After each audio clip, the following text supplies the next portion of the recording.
honored guests, ladies and gentlemen. I wish to begin by thanking TV9 for this opportunity to come and address you today. It is indeed an honor and a privilege. Turning and turning in the widening gyre, the falcon cannot hear the falconer. Things fall apart. The center cannot hold. Mere anarchy is loosed upon the world. The blood-dimmed tide is loosed and everywhere. The ceremony of innocence is drowned. The best lack all conviction, while the worst are full of passionate intensity. Those of you who are familiar with William Yeats will recognize these words from his poem, The Second Coming. Yeats wrote this poem in the aftermath of the First World War in 1919. This was a time of great upheaval, a time of death and destruction.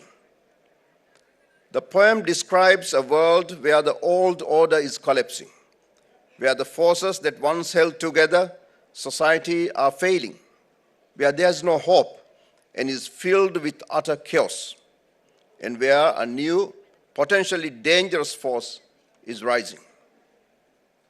Today, my friends, these words are once again speaking to us. As we speak, the world is reeling from conflict, from injustice, from disaster. Yet, the need for us to come together increases. The divides between us seems to widen. Our true and tested systems that have prevented a world war from breaking out for close to 8 decades, seems to be failing, threatening chaos and loss of order. Intolerance, hate, fear, and indeed fear-mongering seems to be increasing. Isolationism, extreme nationalism, xenophobia, once so out of fashion, seems to be the order of the day. The question is, will this time of upheaval and chaos give way to a period of revival and growth? Will it result in a new international order, or should it? The international order, as we know it, was established following the Second World War. When we say the international order, we often mean the institutions of global governance set up after the Second World War. Organizations such as the United Nations and the international financial institutions. It is also understood to refer to a post-Cold War, unipolar world where a single power dimension dominates and the rest evolve around it. Now we know that our multilateral systems are under threat. More importantly, why wouldn't it be? When you have a member of the United Nations Security Council undermine the very principles of the United Nations Security Council, which was intended to protect and uphold, how can the system survive?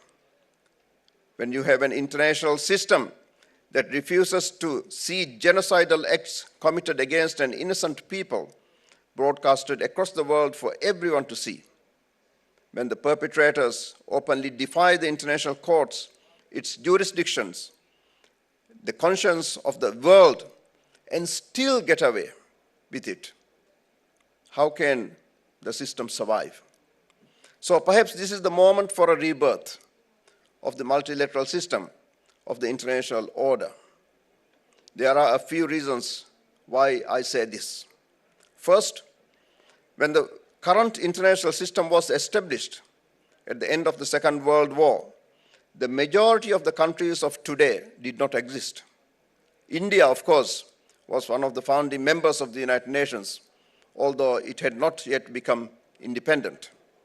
But the majority of the small states, small island developing states, Eastern Europe, and the countries of Africa, these countries had not gained independence yet and were not members of the United Nations.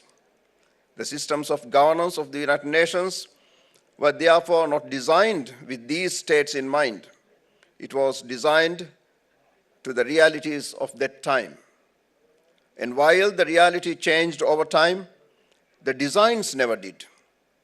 Nowhere is this more apparent than in the Security Council of the United Nations. While the membership of the United Nations grew several-fold, the Security Council has undergone expansion only once. No permanent seat for Africa, underrepresentation for developing countries, and for the 60 countries that have never served in the Security Council, nearly half are small island developing states. And the result, an unrepresentative and an unresponsive council. A council that doesn't reflect the realities of the world, that the global south is no longer a term associated with underdeveloped, poor countries, that we are here, we are able, and we are ready to serve. Like we saw during the pandemic with this great country, India. India rose to the challenge with determination. Not only did you serve your people, but you served the world. From vaccines to medicines, from your skills to your generous assistance, you held out a helping hand near and far. You didn't need to do it, but you did, because you were able to and you felt it your duty to help fellow developing countries, from the Maldives here in your neighborhood to the Caribbean, the Pacific, and Africa, much further away. We saw the same with India's G20 presidency. India chose Vasudhaiva Kutumbakam, one earth, one family, one future, as its theme. A genuine effort to include and ensure that voices of the developing countries were heard, a first for many of us. And so in a reborn new international order, the global south should and will play a more decisive role. It will be an order designed with the current realities in mind. And second, a new international order must be more sympathetic towards a range of challenges that countries face today. 80 years ago, when the current international system was conceptualized, the key focus was rebuilding lives and livelihoods. Today's challenges are more multifaceted. Our planet is dying, and so are our ocean ecosystems. Natural and human-induced disasters are increasing. Countries continue to face high levels of poverty with high levels of debt. No problem is singular. They all seem to connect to each other. Therefore, in my opinion, a new international order will take into account the fact that the multifaceted, multidimensional, transboundary problems will require approaches that are also multifaceted, multidimensional, and shared. Which brings me to my third point. A new international order will still require commitment to old principles. It will require strong belief in multilateralism. Today, we live in a globalized world, where people and products travel easily across borders, bringing us closer, making the world seem smaller. Where a device in our pocket connects us to people and their causes across the world.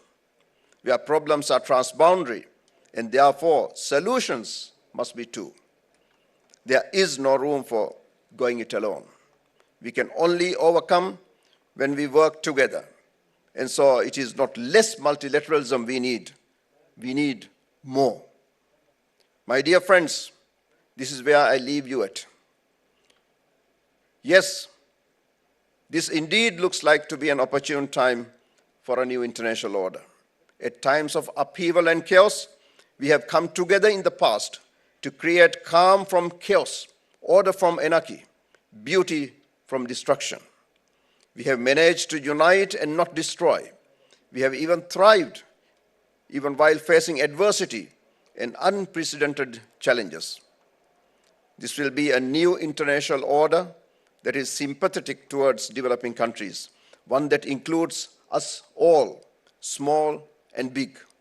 An international order that cherishes the principles of dialogue, unity, promotes and even champions multilateralism, for it is multilateralism that reinforces equality and working together that drives us forward. I thank you.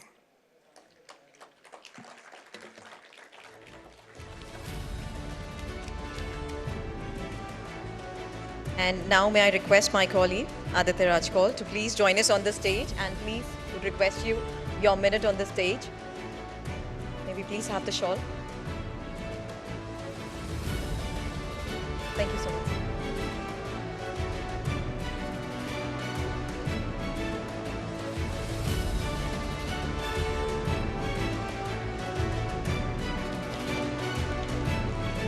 Thank you so much, sir.